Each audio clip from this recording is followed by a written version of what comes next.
Over the past year, but specifically over the past couple of months, hear a lot about housing projects. One which is being presented in the Lakeville area of Salisbury, another in Falls Village, and but they actually had a town meeting via Zoom on this.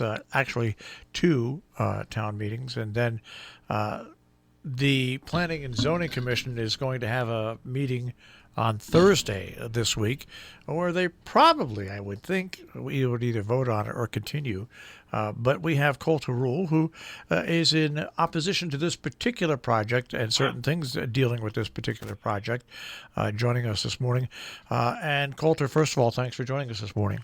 Oh, thanks, Marshall, and your listening public. I'm honored to be on your show. Okay, so now we went through the Zoom meetings where there was one meeting which basically the plan was presented, and the next meeting which had a lot of people talking about the project. Now, with the Planning and Zoning Commission meeting this week on Thursday, do you think this will come up to a vote this Thursday, or do you think it will be continued to the next meeting? No, I think they're ready to vote. They've, in their mind, held all the public hearings that they want to hold, and they have listened. I mean, oftentimes one meeting was 2 hours long, and an hour and 50 minutes of that time was taken up by the presenter, so there were only 10 minutes for public comments. The next one, letters were read for about an hour and a half, and then public comments were limited to only the site plan, no fiscal aspects, no ramifications on the mill rate or who's going to be responsible, et cetera, et cetera. It was not that helpful. The P&Z, our fellow citizens, refused to permit any questions other than architectural drawings, and even down to the finishes of the the color palette for the designer, but no questions on the ramifications for the town, for the neighborhood, for the water table. Well, actually, they did address water issues and stormwater issues, and so they're going to have the development needs to have its own private water company. So there are so many aspects, Marshall, and we're not confident that the Falls Village Housing Trust, which is 4 or 5 individuals here in town, will have the skill set to manage this thing. So I'm looking at the Planning and Zoning the call for the meeting, which is on Thursday at 7 p.m. It is a Zoom meeting, and by the way, you can get the Zoom information at the Falls Village website. It's kind of tricky to get to it because you have to go through 5 or 6 different steps. So what we're going to do is when we're finished with this interview, it'll go up at our RobinHoodRadio.com on demand. Thanks, Marshall. And Thank you. And you will have the call, the meeting, and you will have the very specific Zoom meeting, how to join in either by Zoom or by telephone. Now, what's interesting on the call for the meeting is that there is a section for people to make public comments, and basically public comments are permitted for whatever on the agenda. And what is on the agenda under new business is the River Road Homes Lime Rock Station site plan review. So if there's folks out there that either are for it or not for it, you do have the legal right at this meeting to speak up because it is on the agenda. And as I said, if you want all the information, RobinHoodRadio.com on demand, go to the interview section and find the interview with Marshall Miles' interview, Colter Rule, and then right there when you click on the interview, you can listen to it, or you can just actually see the call for the meeting and the instructions to go via Zoom. Now, so with it, here, I've got some other details for you. I'd love to share, Marshall. Sure. This meeting is just a regular P&Z meeting. The public hearing aspect is over. Yeah. This is a regular P&Z meeting. I'm not even sure they're going to have public comments on this. Also, I'd like to share with you aspects of the Zoom meeting. The Zoom meeting was run by one of the employees of Northwest Hills Council of Governments, Janelle. So I just want to share with you how this is going down. Northwest COG, Community of Council of Governments, has really been the prime mover since 2009 on getting the Falls Village Housing Trust established, on getting the P&Z to do an incentive housing zone, opening up that land for multifamilies, et cetera, et cetera. Northwest COG is a quasi-government organization who write grants to raise money to get towns to build affordable housing. And I have to say it time and again, we are not against affordable housing in Falls Village. We just think that this is not compliant with the incentive housing regulations, which is that these developments need to be near a transit hub or a center of commercial center or infrastructure.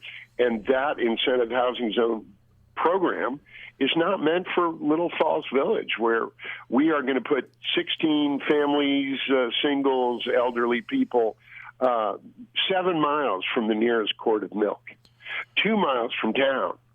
We already have 4 Habitat houses in the neighborhood, which we love. They're great neighbors.